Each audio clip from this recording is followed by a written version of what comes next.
Hey, what's up guys, hope that all of you are doing well. So today in this video I would like to address an issue that has been there with the Samsung Galaxy S24 Ultra ever since I've updated it on the One UI 7 update. So after updating it on the One UI 7 update, I am facing this lock screen delay issue on my Samsung Galaxy S24 Ultra. As you guys can clearly see in the video that when I lock my phone, it is giving a delay while locking completely. This issue can be fixed if you switch the display settings to the QHD+, but that will consume more battery.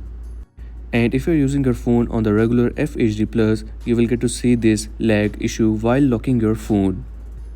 The worst part is that sometimes you also get to see the screen lag while locking your phone, which is even worse than the delay that I get on locking the phone.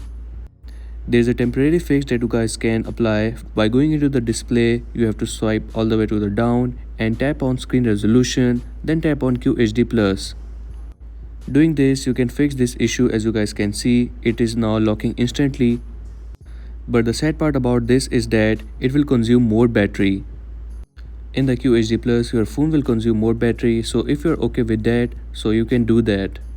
But I mostly use my phone in the FHD+, and this lag issue is really annoying. As you guys can see, after pressing the power button, it is giving this delay.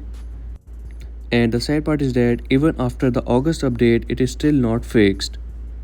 I recently got this August update on my Samsung Galaxy S24 Ultra, but still this issue is not fixed. The One UI 7 update came out in the month of April.